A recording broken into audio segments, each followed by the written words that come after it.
9 मई की रात पाकिस्तान की तरफ से काफ़ी बड़ी तादाद में भारत पर हमले किए गए। भारत के कई शहरों को निशाना बनाया गया। इसके अलावा मिलिट्री एयरबेसेस पर भी निशाना बनाया गया। पठानकोट, उधमपुर जैसे मिलिट्री एयरबेस जो कि वहां पर हैं, मौजूद हैं, उनको निशाना बनाया गया था। लेकिन जवाबी कार्रवाई में भारत की तरफ से भी जोरदार हमला किया गया।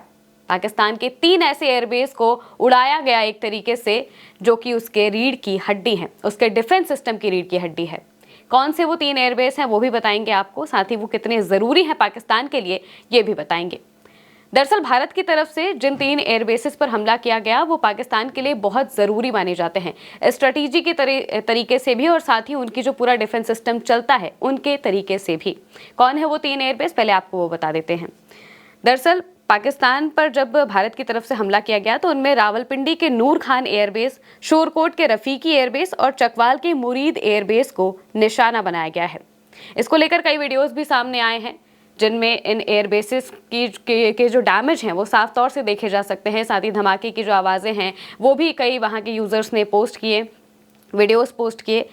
लेकिन ये एयरबेस इतने ज़रूरी क्यों हैं, ये जानना भी सबसे ज़्यादा ज़रूरी है। दरअसल अगर हम इन एयरबेसेस की बात करें तो इनमें रफ़ीकी एयरबेस और दूसरा जो है नूर एयरबेस, ये खास तौर से बहुत ही ज़्यादा मायने रखते हैं पाकिस्तान के लिए। रफ़ीकी एयरबेस की अगर बात करें तो रफ़ीकी एयरबेस पाकिस्तान के लिए सबसे ज़्यादा स्ट्रैटेजी के माध्यम से महत्वपूर्ण है। ये झांग ज़िले के शोरकोट में बसा है और ये इस्लामाबाद से लगभग 337 किलोमीटर साउथ में पड़ता है। इस्लामाबाद पाकिस्तान की राजधानी है।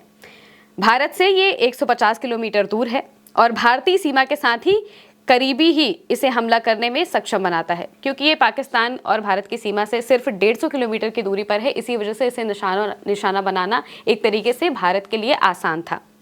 अब अगर आगे इसके बारे में बात करें तो भारत ने इसे हमले का प्राइमरी टारगेट माना और यहाँ पर इस एयरबेस में JF-17 थंडर और मिराज जैसे विमानों का ये घर माना जाता है। JF-17 पाकिस्तान के लिए एक, जैसे कि हमारे लिए राफेल है वैसे ही वहाँ के लिए JF-17 विमान है, ये उनके लिए काफ़ी मायने रखता है। इसके अलावा मिराज विमान जो हैं उनका भी घर माना जाता है रफ़ीकी एयरबेस स्टेशन। इसके अलावा रफ़ीकी एयरबेस स्टेशन की अगर बात करें तो मुख्य रूप से यहाँ पर मिराज का बेस मौजूद है, मिराज जो विमान है उसका बेस मौजूद है और 1965 के युद्ध में इस बेस से पाकिस्तान को काफ़ी फ़ायदा हुआ था। इसके अलावा तब भी भारतीय वायुसेना ने इसे निशाना बनाकर 10 विमानों को ख़त्म कर दिया था और एक बार फिर से इस पर हमला किया है। इसके अलावा अगर दूसरे एयरबेस की हम बात करें, दूसरा एयरबेस नूर खान एयरबेस है। इसे पहले चकला एयरबेस के नाम से जाना जाता था। ये पाकिस्तान के लिए काफ़ी सेना के माध्यम से भी, काफ़ी स्ट्रैटेजी के माध्यम से काफ़ी महत्वपूर्ण माना जाता है। इसके अलावा इसकी पॉलिटिकल इमेज भी काफ़ी ज़्यादा ज़रूरी है, पॉलिटिकल मूवमेंट के लिए भी ये काफ़ी ज़्यादा ज़रूरी माना जाता है। ये एयरबेस राजधानी इस्लामाबाद से सटे रावलपिंडी में बसा हुआ है। रावलपिंडी में ये बसा हुआ है। वहीं पाकिस्तान एयरफोर्स की VIP मूवमेंट, वहाँ के जो सेना के जो अभियान होते हैं, सेना की जो मूवमेंट होता है, उसके लिए ये एयरबेस काफ़ी ज़्यादा महत्वपूर्ण माने जाते हैं।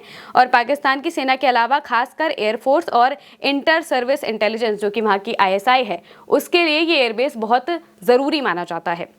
इस एयरबेस का इस्तेमाल सबसे ज़्यादा बड़े जो सैनिक ऑपरेशंस होते हैं उनके लिए किया जाता है। इसके अलावा हाई प्रोफाइल ट्रांसपोर्ट मिशन के लिए किया जाता है।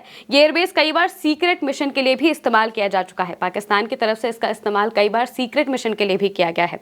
इसके अलावा इसकी सुरक्षा जो है वो बेहद कड़ी रहती है हर बार और इसे ISI व मिलिट्री इंटेलिजेंस सीधे मॉनिटर करती है।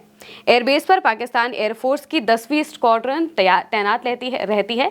लेकिन इतनी सारी तैनाती और इतनी सारी कड़ी सुरक्षा के बावजूद भारत ने इस एयरबेस स्टेशन को निशाना बनाया और एक तरीके से इस पर जोरदार हमला किया और इससे पाकिस्तान का डिफेंस सिस्टम धीरे धीरे अब ध्वस्त होता हुआ दिखाई दे रहा है। इसके अलावा जो तीसरा एयरबेस स्टेशन है उसका भी काफ़ी इंपॉर्टेंस है, लेकिन ये जो दोनों एयरबेस स्टेशन है ये पाकिस्तान के लिए एक तौर से रीढ़ की हड्डी माने जाते हैं। इनका सबसे ज़्यादा इस्तेमाल पाकिस्तान करता है, सीक्रेट मिशन के लिए भी इस्तेमाल किया जाता है। इसके अलावा भी जो भी मिशन पाकिस्तान की तरफ से होते हैं उनका भी इस्तेमाल उनके लिए भी इसका इस्तेमाल किया जाता है। ये जो एयरबेस स्टेशन के बारे में हमने आपको बताया है। हालांकि भारत की तरफ से ये बात साफ तौर से कही गई है कि भारत ने इन एयरबेस स्टेशन को टारगेट किया और इनको अच्छा खासा डैमेज पहुंचा है। हालांकि अभी भी जो तनाव की स्थिति है वो बनी हुई है, लगातार इस पर हम आपको अपडेट दे रहे हैं। फिलहाल के लिए बस इतना ही। मैं ही आपके साथ थी महिमा शर्मा और आप देख रहे थे उल्टा चश्मा न्यूज़।